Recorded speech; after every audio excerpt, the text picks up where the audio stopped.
You mentioned your Palm Palms, Wine and Witnesses yes, book. Yes. Tell me what was the theme of that book? Well, it was. I'd become interested, I suppose, in the way in which, not so much cultural determinism, but cultural persistence is full of paradoxes. And in that book was really about how there's an ethos of egalitarianism among the people who you would say are, have an egalitarian attitude to the distribution of resources. And one of the aspects of this is the fact that at funerals, for instance, they would have to spend lavishly on a particular funeral and not show themselves to be ungenerous. Everyone had to be generous when the occasion arose. And you would think this would have a levelling effect, and indeed this is what they would say. But it didn't work out that way, because some would be much more successful. Sound like George Orwell. Exactly.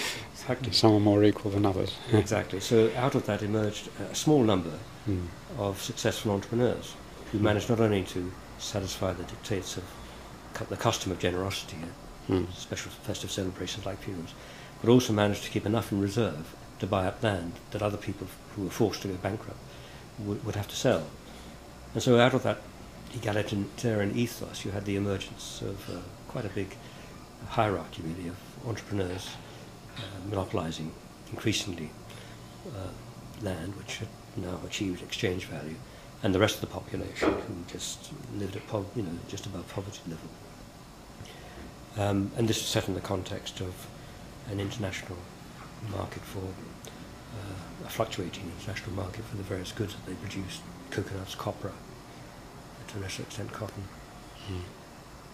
So that became an interest, if you like, the paradox of culture, that culture promises one thing, or appears to, from the point of view of the people who practice it or members of it, but in fact often throws up unexpected surprises and consequences. How long were you head of department? I think formal head of department, not that many years, maybe 4 years, maybe fifth. I think I just stood in for Adrian 1 year as well. But it was immediately after Adrian left and I took it on. But I seemed to remain in a position of, yes. It was that sort of department where people were asked to contribute and so on. So in some respects I felt I'd never ceased being head of department. But it was okay. I mean, there were lots of committees, and I was drafted into helping with the school a lot. The director seemed to. So I did quite a lot of Zoas work, and so a lot of this fed into the anthropology department. And were you doing new field work in another area, or? Yes, but I was doing two things at the same time in a funny kind of way, because in the earlier study on Kampala, the polyethnic migrant urban community, was followed by a study of the Giriama, who are Bantu-speaking people, speaking a language not a million miles away from Swahili, on the East African coast. And this people had been suggested to me by Abdullah Budra. And the reason I went to study these people was that I had a hankering to study a remote rural people, having studied a town, given all the right reasons, so to speak, for studying a town. Now reverted almost to, if you like, anthropological type, and wanted to study my own community. And the Giriama hadn't been really studied by anyone else. There had been a district officer who'd written some interesting stuff, but that was over half a century before. So I went to study them in 1966 to 67, about 15 months. And learning a language wasn't too difficult because, as I say, it was quite closely related to Swahili. And it was a Bantu language. What was the outcomes of that?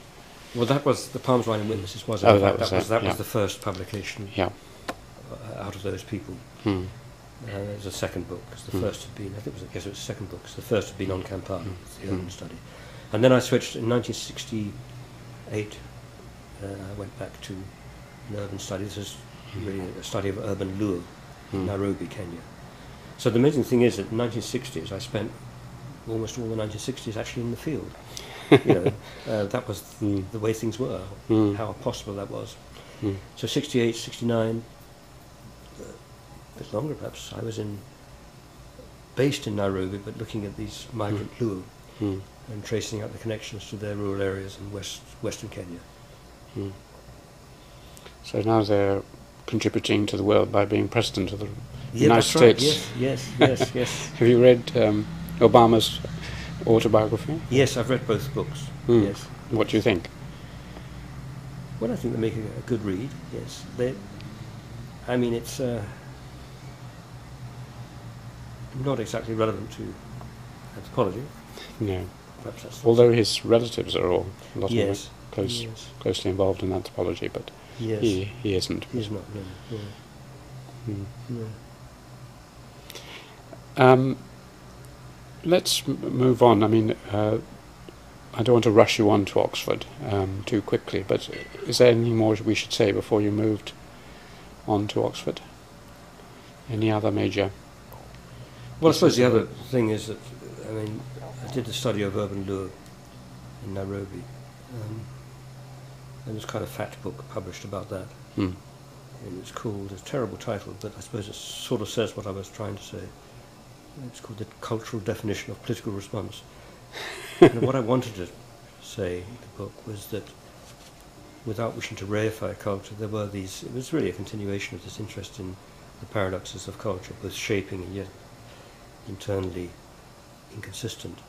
And so I coined the idea of what I called cultural debate, and said that actually among the Luo polity were quite numerous.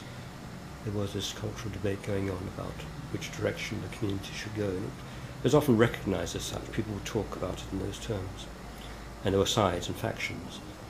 It was basically an ongoing discussion, if you like, series of discussions about where the Luo people as a people should go. It was about, if you like, identity search, identity formation and quest. But what I did was pick out the ways in which the rhetoric would be expressed through the analysis of what I called key terms. I can't remember whether this is before or after Raymond Williams' work on key terms, though I wasn't aware of it at the time. And there's been some work on key terms since. And the point about this was that you know, the various kinds of speech making which characterise the various rallies and political events where there's this debate about destiny and identity were carried out, that there were key terms constantly being emphasised as a kind of summation of particular values. And I was struck by this, and felt that, well, though I wasn't a native speaker of Luo, and while I would never have that sense of being a native speaker, that feel for the language, I could understand it well enough to pick out these terms as if through a filter. There was even a kind of an advantage in knowing the language reasonably well, but not knowing it as a native would, you know, as a native speaker would. And so these key terms kept coming to mind, they were being repeated, like buzzwords in a way, cultural buzzwords.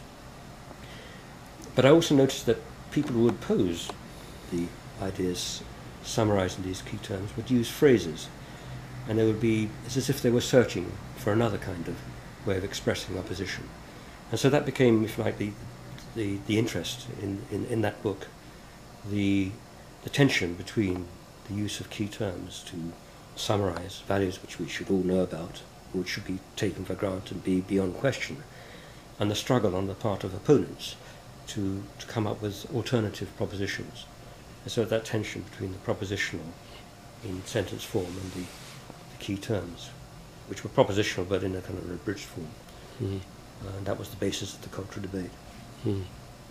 I felt that theoretically I thought it was quite an important thing to say. And it has been taken up in various forms by various people. We haven't mentioned America at all in any of this, but there's a lot of linguistic anthropology in the American tradition. Yes. Did you ever visit America or become influenced by any of the American anthropologists? Yes, actually. I did actually, yes. John Gumperz, in particular. That's what I was thinking of. And in fact, I later went to Berkeley as a visiting professor for a semester. I guess he was the one who invited. I mean, he must have been, because he was the one there to receive me. But I'd met John Gumperz before then, of course, at conferences, and read his work, and we'd exchanged correspondence. And there was Del Himes. I think those were the two principal people. Del Himes, the ethnography of speaking, and John Gumperz very much the same kind of approach. So they were definite influences, yes. Well, let's now go to your move to Oxford. Oxford's gain was Cambridge's loss.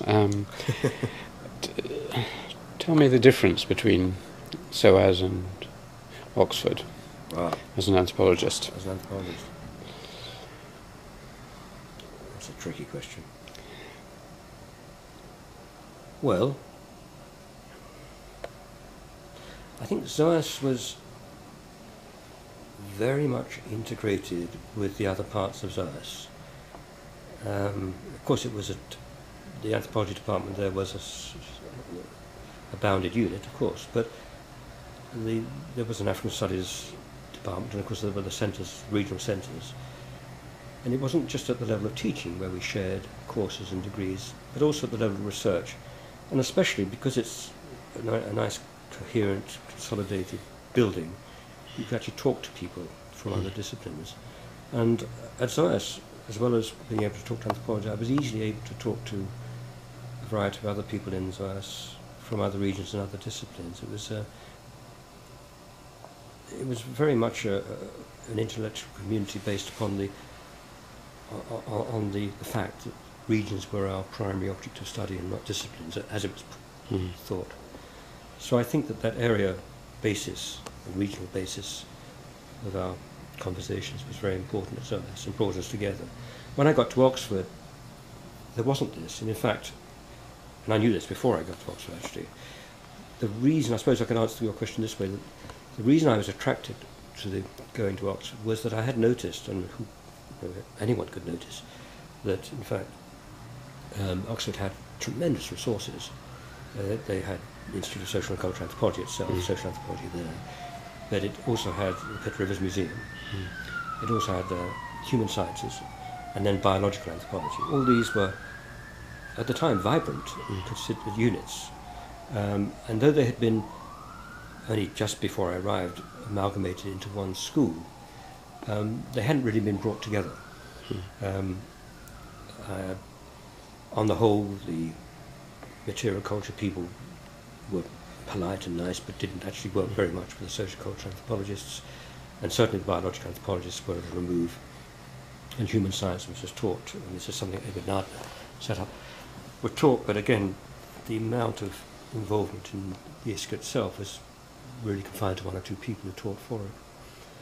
And I just thought, before I went, when it was suggested to me that I should go, or at least should apply, that it would be a fantastic opportunity to bring all these bits together in what I later called, what I called then actually, even at interview, a kind of new holistic anthropology. Because I felt that at the time anthropology might want to do this. I felt that social anthropology in that old sense was already beginning to look a bit weary. And actually, like a lot of other people, I've become interested in material culture. It's even at SOAS.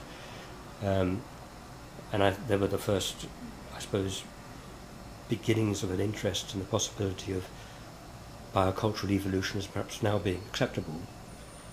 Sociobiology, of course, was a term which had been rejected, as you know, especially through Marshall Sinan's denunciation. But the tide was turning, and I felt that there was an opportunity now to bring all these things together at Oxford, as they had been brought together at UCL very successfully, and at Durham, though not at Cambridge, it seems. I mean, at Cambridge, at that time at least, they still seemed far apart. So at Oxford you had those aspects of anthropology which I've just mentioned, plus of course archaeology.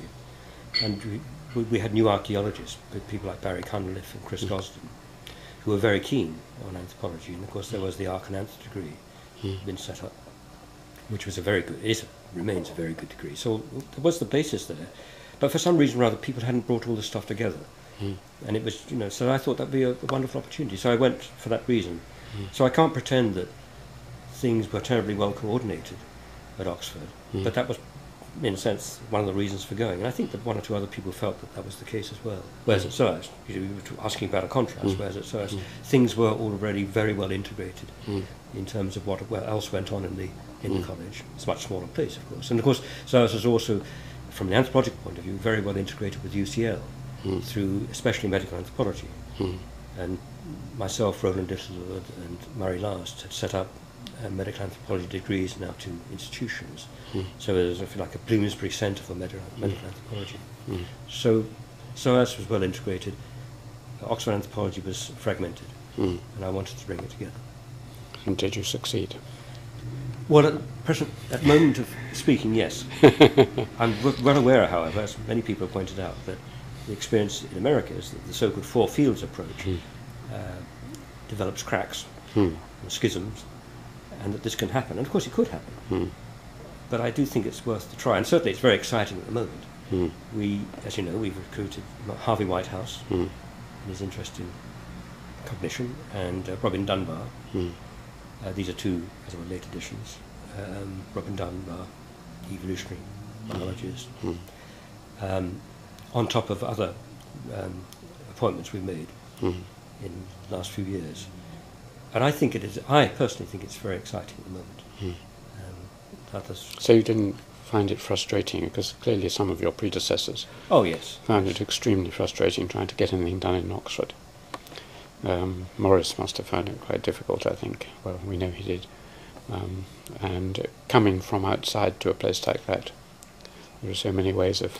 That's right, an outsider's got, in a sense, it's double-edged, isn't it, really, being an outsider. On the one hand, yes, you're going to suffer the acrimony of those who don't agree with your changes. As it was often said, at Oxford, we do not change. And certainly that point was put to me.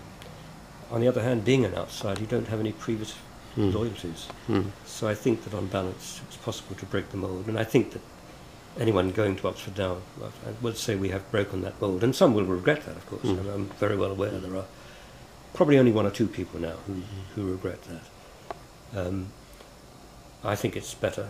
We now recruit quite openly, and no one now seems to think you must recruit from within Oxford. And most of nearly all our recent appointments have been from people who came from outside Oxford, sometimes not even with an Oxford degree. So things have changed. But yes, you're quite right, it was frustrating. But, you know, that's what one expected. And socially and sort of intellectually, how was it different? I mean, you mentioned that the integration of area wasn't as strong, but was it integrated in other ways? Did you find, for instance, you could meet people in disciplines well outside those represented in SOAS, for example, the sciences or whatever? That's right. I mean, intellectually, there was a lot going, and of course, in ISCA itself, intellectually, there were some very good people. Yes, it's, on the whole, they would work on their own, and I suppose that was almost an expectation.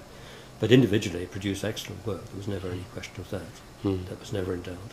And as you say, in cognate subdisciplines, there were people. There was in biological anthropology, we had a new professor of biological anthropology, Rick Ward, who was interesting in the sense in which he had some very good ideas, but he tended, in the end, towards the end of his life, since he sadly died before completing his career, he moved more and more towards molecular genetics in his anthropology, and I think the danger there was that he would lose sight of society and culture as an aspect of biological anthropology. But nevertheless, for that, he did have some interesting ideas, and it remains to be seen whether or not we could have done something. So we certainly talked about it, but there was a long gap. In fact, when there was virtually no biological anthropology. And it's only very, very recently when we appointed, Robin Dunbar, really. Stanley Uliacek. Yes, sorry, I beg your pardon. Stanley Uliacek came over to ISCA from... That's right, you're quite right. He really fitted into what we broadly called our medical anthropology program. And he and Elizabeth Shue, of course, were fantastic mainstays in that. And he was very broad. I mean, he wasn't just interested in molecular genetics. He was very interested in the kinds of issues that that challenged us in ISCA. He was a member. He is a member of ISCA to this very day. You had the odd situation. I mean, you were the chair is assigned to All Souls, so you were also at All Souls, presumably during all this period. Whereas All Souls was now headed, the warden was also an anthropologist who had left the chair and gone to All Souls. Yes. So you had a senior person there in the wings, and you also, I think Rodney was probably still alive, was he? Yes, yes. So you had two senior people Yes. giving you contrary advice from the wings. Tell me something about John Davis and Rodney. Well, John was, I think he was an amazingly good warden of the college. I've said this. He, in the best sense of the word, he kind of led from behind. In other words, he saw where the direction was going and then would orchestrate, if you like, decisions such that they could be carried forward. He ran it very smoothly. And it was a period of consolidation. And the college is a very happy college. I don't know what it was like before. Maybe it was happy before, but I really do think he was an excellent warden. He rather, I suppose, force of duty. On the whole, he moved away from direct involvement in anthropology. He did write some articles. He wrote a very good chapter or article on kinship affiliations in All Souls. I've read it. You've read it, yeah. And I thought that was, I don't know what you think, but I thought it was a good... Founder's Kin. Founder's Kin, a good article, in which he really brought to bear his anthropological talents. But he didn't do a lot else, actually, anthropologically. And I'm not sure it would have been possible. He used to say, well, no, the college runs to him, but I do feel that had he had more time, he would have written more. And of course, now perhaps he can do this, because he has this very important data on Libyan marriages, alliances, a huge sample, as I understand it. So one hopes he'll do it. But on the whole, he didn't involve himself much in anthropology. He was the warden of All Souls, which he did very well. I don't think he ever went back to Zeeska. We used to invite him to one or two events, and one or two he might come to, garden party, that kind of thing. But on the whole, he didn't. And I guess that must have been a choice he made, that he couldn't do both. And what about Rodney? Well, Rodney, I liked Rodney, kind of curious character. I liked him mainly because his reminiscences. As you know, Rodney didn't talk with, he talked at for the most part. But that was all right, because I was quite happy to listen to him, because he did have some extraordinary reminiscences. His wartime years, for instance. And he would also make comment on particular intellectual shifts and movements, but usually not sustained. Of course, one of his party tricks, so to speak, is that before you arrive with your guest, before he would like to see new people, he would find out what their speciality was and look up something, and immediately apply them with a question about the field. So he would come across as very learned, which of course he was learned, and the guest would be pleasantly surprised that he would know so much about this field. But he was, of course, very widely read, and he did have a lot of skill. This was all at All Souls, because he also... No, he never came into the college except for in senior. Really? Yeah. And he didn't come to the department, was he? No. So where were you meeting? One would meet him at his flat. I see. In Holywell, which was a flat owned by Merton College, which he'd got when he was at Merton College. I see. So, 3-4 times a term, there would be tea at Rodney's from 4:30 until 6, precisely. And it was good fun, actually. You were invited on your own or with others? He would invite me on my own, but if there was a new member of staff, he would like to meet them. And that was a nice way of them seeing him, because people wanted to see him. And he had lots of people visiting him from the States, for instance. So he led a full life, which was almost like a voyage through life through other people, because they would come from different parts of the world as well as from within Oxford, and they'd bring with them their experiences, and he would sample those experiences, and he wouldn't need to travel. And what about your famous predecessor 2 or 3 generations back, Evans Pritchard? Did you know him at all? I met him properly once. I met him briefly on another occasion, but properly once.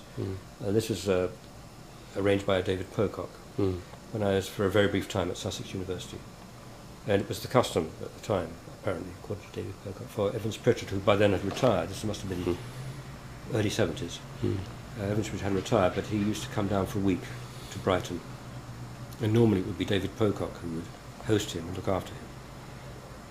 But on this one occasion, I'd only just come to Sussex. As I said, it was only for a short period.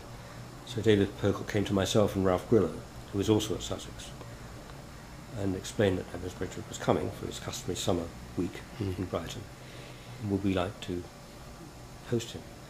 So we agreed. It was an opportunity after all. And we spent the best part of a day actually with him. And David Pocock said there were two things we should know about him. The first is we'd recognise him because his white underpants would be visible from above his trousers at the hotel. We'd be able to recognise that. The second was that he would take us to a pub and suggest various things to eat and of course drink, and then expect us to pay. And that also proved to be the case. He was drinking, because later he was not allowed to drink. That's right, yes. Yes. But on this occasion he didn't drink much. It was just a pub lunch. And was his conversational? His conversation was stupendous. It was gossip, pure gossip, but it was quite good. But he seemed to know everyone at Cambridge, from Leavers to countless others. And I suppose he did know them. Very articulate, very shrewd. Although he was only there a year. But is that right? Well, he seemed to know a lot about Cambridge. I don't know why we focused on that. He was close friends of Myers, so maybe... Oh yes, maybe that was it. But he was very articulate and very shrewd, slightly caustic, of course, as you would expect. The only intellectual exchange, I suppose, was the fact when he discovered I'd worked among Lure.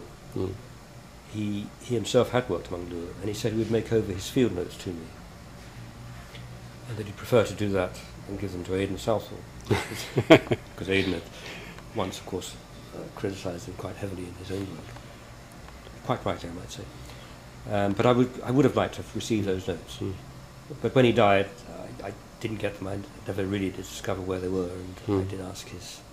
I'm not quite sure who his literary executive was. Deirdre, I think, his daughter, probably. Really? And Godfrey was, but he went as well. Yes, well, maybe I approached the wrong people, but... So the notes never came my way. But it would have been good to have had them. Was his work at all influential, his ideas influential on your work in any way? You mean his... EP's work, I mean his theories in... Zandi and Lure rather than Lure. Yeah. Not really. I think that insofar as there's an influence, it's an influence that Evans Pritchard worked, as it were, into us. I suppose the one thing that, yes, I suppose there is a kind of methodological influence, and that would be what I've since called, I don't know, at least I've called it, maybe as others have as well, implicit theory. It seems to me that Evans Pritchard is very good at that you can write a very readable book about a people, but it's actually full of theoretical ideas which are implicit. And so it was that people used to pick up, whether twins are birds or vegetables or and so on. There were plenty of instances of that, and the notion of secondary elaboration. There's quite a lot in this stuff. So I think that influence, only in the general sense in which we're all influenced, perhaps, sometimes without knowing it, by his work. The segment, my work on Lure, insofar as I was influenced very much more by Aidan Southall, who wrote this book called, wrote a pamphlet actually to the International African Institute called Lineage Formation Among the Lure, which is really an amazing piece of work, of scholarship, very detailed and yet arranged in such a way that it made general sense about the whole notion of segmented lineage societies. We know that there are very few that quite fit that model, and possibly they're confined only to Nagaland, so I don't know. But it didn't. Whereas Evans Pritchard's work, I think, left too many questions unanswered about the fact that most lineages, after all, were not localized, and how did they actually coordinate and move together, or engage in, if you like, a relational framework.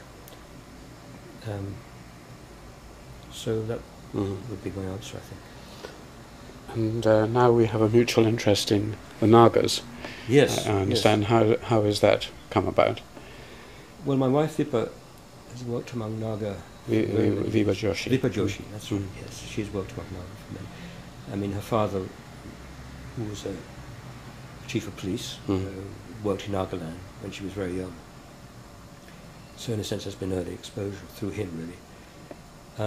And she later came to realise that she'd like to work among the Naga.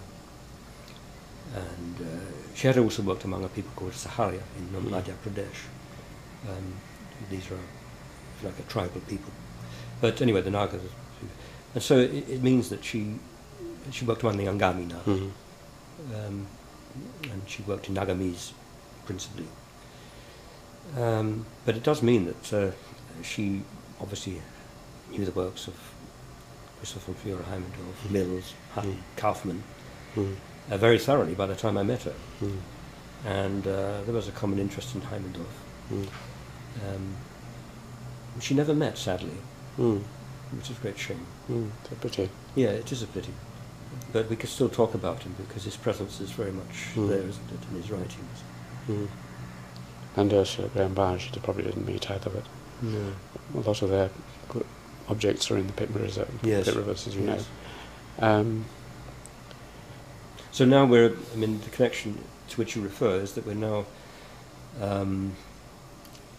engaged in what we call the Nagaland University Anthropology Initiative, which is to try and set up a department of anthropology in Nagaland University. This is really her enterprise, and I'm sort of helping out of but she's done all the spade work. And it's the request or the suggestion of her suggestion to which the Vice-Chancellor of Nagaland University responded that yes, it would be good to have anthropology in Nagaland because the Naga themselves want it. They're very well aware, of course, that to some extent Nagaland was one of the cradles of British social anthropology or European social anthropology or ethnography. And they want it for themselves, and there's lots of interest. And so now we're doing this now, and you yourself have been very helpful in giving us advice and even some resources. And we've now heard from the Indian government, University Grants Committee, that they will now set up a department to the tune of 1 professor and 2 lecturers. Excellent. So that's got to go through. And meanwhile, we've applied to various foundations, and we want to set up a kind of an exchange relationship. We've already drawn up a memorandum of understanding between Oxford University and Nagaland University and the Museum of Culture in Basel in Switzerland. It's a kind of a 3-pronged relationship, which would look at exchanges both of students and faculty, and also research. So it's quite ambitious. And as in anywhere in any part of the world, these things can come to nothing. But so far, so good, and we keep our fingers crossed. But it's a lot of work, and we never know. But we want to do it, and there seems to be some enthusiasm. Of course, it's got to actually happen before we can be satisfied. Excellent. Well, we're nearly coming to the end, but tell me about your present and future work. I mean, now you have all this time ahead of you. All this time. What are you working on? I've become interested in, this will sound very strange, though to some extent is already implicit in this book I edited a couple of years ago called Holistic Anthropology, in which I try to bring together biocultural, evolutionary anthropology and material culture and social anthropology, often through, if you like, human ecology or interest in human ecology. I call it holistic anthropology. And I've become interested in these issues of cognition, evolutionary psychology, and the evolution of human social groups, and in particular the role of language in all this. The evolution of language and kinship, which some people have expressed an interest in generally. So that's what I'm reading into quite a lot now. What I will write, I don't know. I mean, there's such a vast literature that it is like starting right at the beginning. It's got all the pleasures of being a novice back behind the desk at school, learning for the first time. And it is really quite different from what we eventually understand as socio-cultural anthropology, and yet it's very relevant. I mean, it's almost human sciences, isn't it? So that's the direction I'm going in terms of reading, and hopefully the odd paper. Plus, of course, this interest in Nagaland and in continuing to visit East Africa, and I'm sure I will continue to write things about Islam and medicine, but they will not be the only things I do. It's a huge new project. Is there anything that we've missed out that you would have liked me to have asked you, or you think we've covered everything more or less? I think we've probably covered as much as I can think. Okay, well, you'll find as you walk out the door, you'll remember all the other things. Oh, yes. But up till now, thank you very much indeed, David. Thank you.